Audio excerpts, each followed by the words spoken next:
Get a good look at this, guys. This is probably the most revered tube in all of tubedom world. It's the tube that I think when people don't know anything about tubes or what they look like or what they are, everybody knows this, certainly the silhouette, I would argue, and the 300B. But is it all that we're led to believe it is? And that's where I'm going with this today. Today we're taking a look at the Manley 300B monoblocks and just how well do they perform with this 300B tube, which by all accounts is supposed to have some pretty serious limits that really narrow down how you can use it. Is that true in the case of the Manley? Let's find out.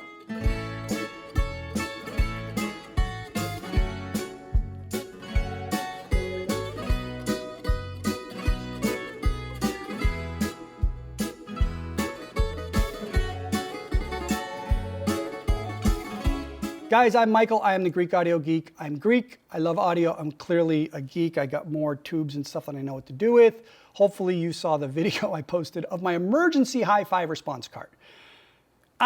This is now actually the third take of this video, and I just keep fumbling over my words because I've got so much love for these monoblocks, and I'm not sure how to spit it out in a short amount of time that makes sense because my ADHD is in overdrive today. So let me just kind of cut to the chase.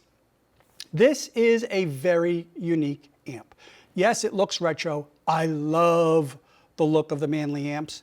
Manley has been around for a long time. They're huge in the pro world, incredibly well respected. Ivana has done an amazing job with the company as well.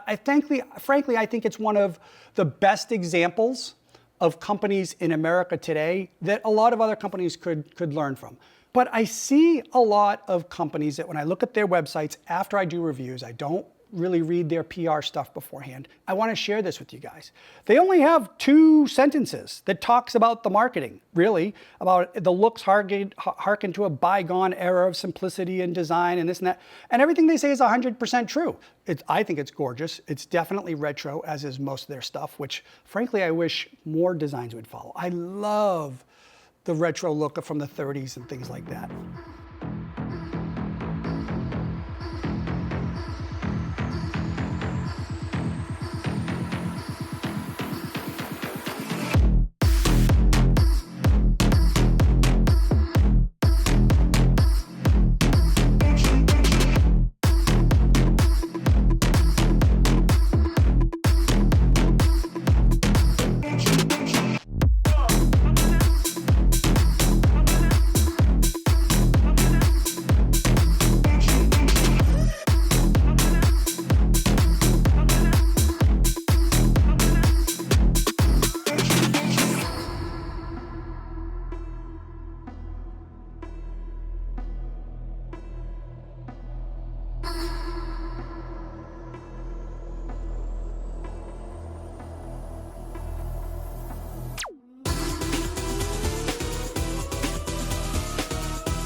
And it is probably one of the most flexible amps I've ever had here to listen to and test. You can keep it on single-ended, which is why it's called the Neoclassic SEPP 300B. Okay, so it's a SEPP because you can have it on single-ended, which I think is about 10 watts, or you can go up to push-pull, and now you're 24, 25 watts. Now, by the way, the fit and the feel and the foot, now these are unplugged, otherwise I wouldn't be doing this. It feels like something off of a 1940s aircraft. They're huge, they're robust, they've got awesome feel. I love the tactile feel. I think maybe that's why I love tubes so much. Talks about how they had this amp out originally several decades ago, and how in the early 2000s when they redid it, what little they changed, why they changed it, and what the value to you as a user is for them doing that. And they're very proud to talk tech. They're very proud to say, we did this because of that. We did this for that. And it shows me a company that is clearly results driven in terms of why they do things. They don't do things just for the sake of doing it and being able to brag about it. There really is a reason as to why they're doing it. And this amp really is, in terms of looks and the feature set, and I mean this as a compliment, incredibly simplistic. And in HiFi, I believe simple is more. Manley, in my mind, is one of those few American HiFi companies that we need to put on a pedestal. We look at the history of it, we look at the designs, we look at the legendary status, how it's been used in pro audio, and how many people still use it and love it and revere it. And they haven't lost their core mission. They haven't lost their love and their passion for any of this stuff, which is great. And I look at their amps now, and it really is, and this is gonna sound bad, I don't mean it this way. I hate to say what's old is new again. I hate to say classic designs, because it implies that it's old and outdated. And I would argue that we have lost our way in many instances as a person who loves music and loves an emotional connection to music. I feel much of today's gear has veered towards being so neutral in character and sound and unoffending and so analytical and so hi-fi that we've lost the love for the music itself. These Manleys exposed something to me which I thought was really interesting. Let me first cut in and say, here's how I liked the sound best. I tried the single-ended, I tried the push-pull. I've got the Toby and 12FH speakers here. They're efficient horn speakers. They're about 98 dBs. Even when I was only getting the 10 or 11 watts on the single-ended, it was like it was powered by a nuclear power reactor. I mean, it was just effortless, never ran out of gas. Even when I was listening to vocal trance, yes, I was listening to vocal trance on 300 Bs, and I had no issues. I preferred the sound set in single-ended. I preferred, even though it's an adjustable negative feedback from 0 to 10, I preferred the negative feedback at 0. That's consistent with the type of sound and the type of tubes and amps that I like over historically when I look at what I've gotten, what I've listened to.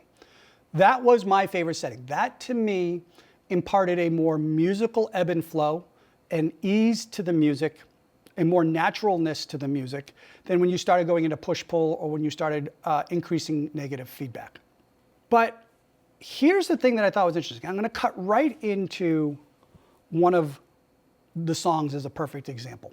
There is a song, it's a very, very simple song. It's Joe Williams' What Are You Doing New Year's Eve? It's him and the piano.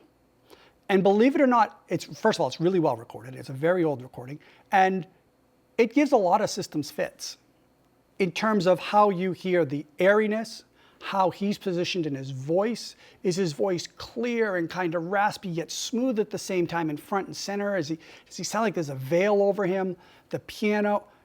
And I was shocked by, when I listened to this song first on the single-ended setting, I found myself, and I'm usually focused on his voice. I was entranced by the piano. It was so much ebb and flow. It was so rhythmic. It was so involving. I ended up listening to the song 5 times. I've never done this. 5 times back to back because I was so entranced with the piano. And obviously he sounded great and it all worked. But when I switched it to push-pull, or when I increased the negative feedback, it lost, I don't want to say it lost all of it, but it lost some of that in my personal preference, my personal taste, magic. When I went from that single-ended setting on the 300 Bs into other tube amps that I had here, I found, surprisingly, the piano on this song with other tube amps sounded much more digital, lost some of that notes just seeming to go on forever on the piano, and that smooth increase and decrease, that overall relaxing. I could picture, I don't drink whiskey. I drink vodka and I drink Mystica. I'm Greek.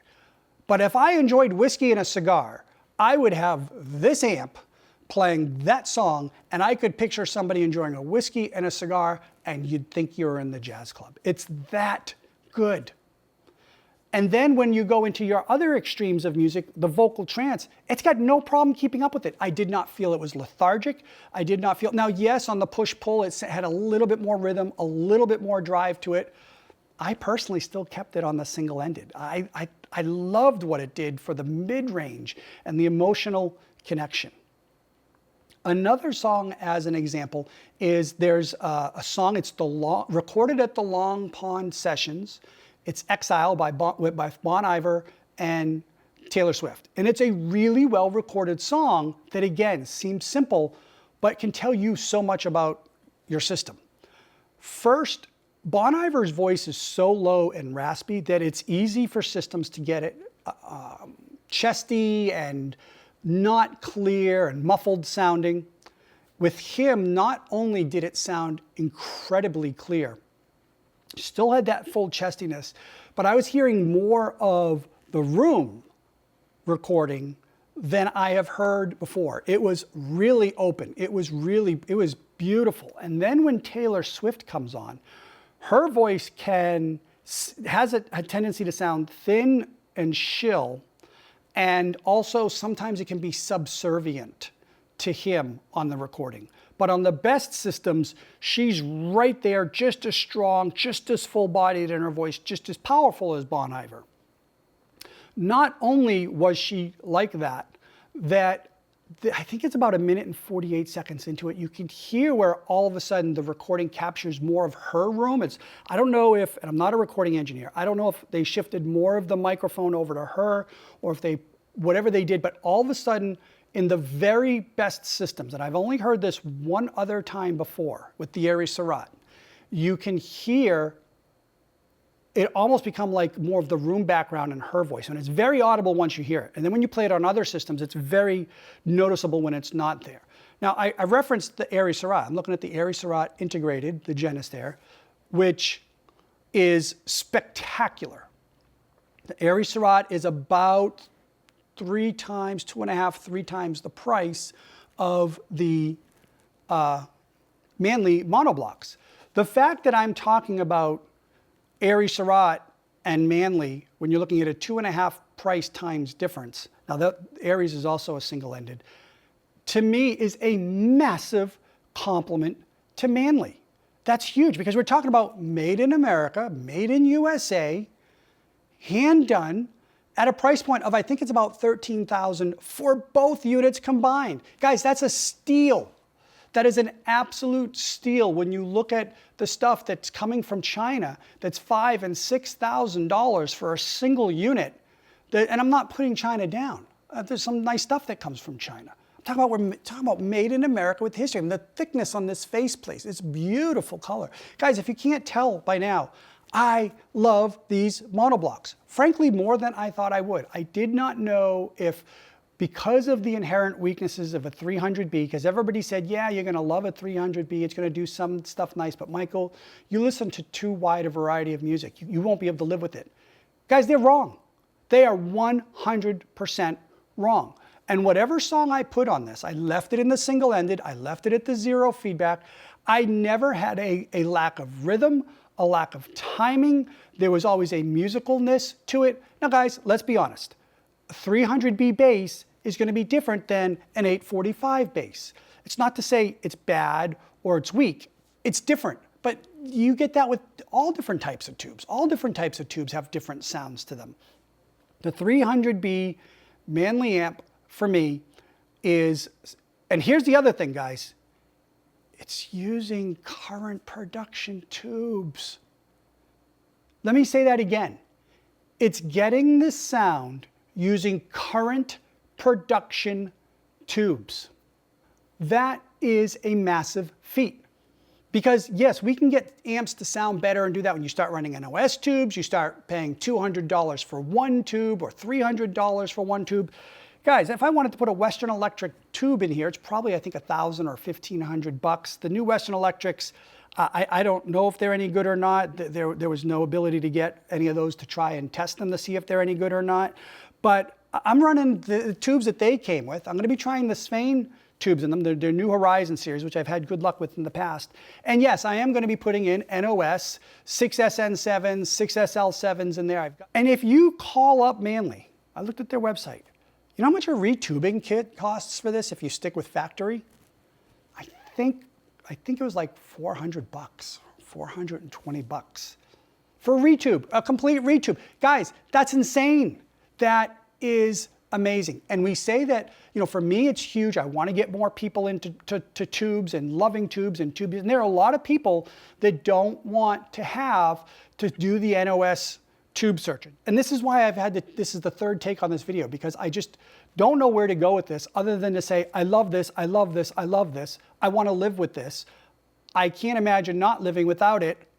Goodbye, video's over. I mean, that's literally how I could do this. And I will say this, here's what this has me wondering. Not only do I want to do some videos in regards to adding some NOS tubes, because I think that would be huge. The Manley also has a 300B preamp. I really believe, and if there's any way to make this happen, I would love to. I really believe that for a majority of people out there, a 300B Manley preamp, which I'd love to get into try with this system, and their 300P monoblocks, or you could use one of their other preamps, or maybe you use their 300B preamp and they're much more powerful. Gorgeous, gorgeous. I'll put a picture up here. They're gorgeous, giant, massive, retro-looking amps. Would probably be able to power any speaker out there and give you what I am calling, yes, the Manley magic. Guys, I got tube amps here. I got some tube amps I'm looking at here that don't do it for me, that are, you know, nice, and I'm sure there's some people that it will work for, not for me. And I say to you, well, you know, it may or may not work for you. You need to go listen to it. This is just my personal opinion. My personal opinion is two things. First of all, this is a fantastic, fantastic amp. My other personal opinion is I really think you do need to make the effort to go listen to this because of its flexibility with the negative feedback, the single-ended, or the push-pull. Unless you're running speakers with a efficiency of like 84 dBs or 86 dBs, I'm having a hard time picture a situation where you would not love this amp. So let me break it down this way. In my world, people say, well, what's the best? Guys, there's no best. There's never any best. I view it things that are pretty crappy. Here's my rating scale. Pretty crappy, or really crappy, to it's okay. Hey, you know, that's pretty decent. Wow, that's really good. I absolutely love this. I would love to live with this. Very, very, very few. There's a lot of stuff out there that's really good, but I wouldn't want to live with. A lot of stuff. The highest compliment I can give to this Manley is that it is up there in my mind with Aries Seurat of, yes, I want to live with this. Guys, thank you for watching. Stay tuned. Give me your comments down below. Tell me what you think about this amp, the feature set, what tube amps you're using. But I'm telling you, run, don't walk to your local Manley place to listen to these and try them in your system. I think they're as close to a sure thing as you're going to get. Guys, I'm the Greek Audio Geek, and I approve of this message. Opa!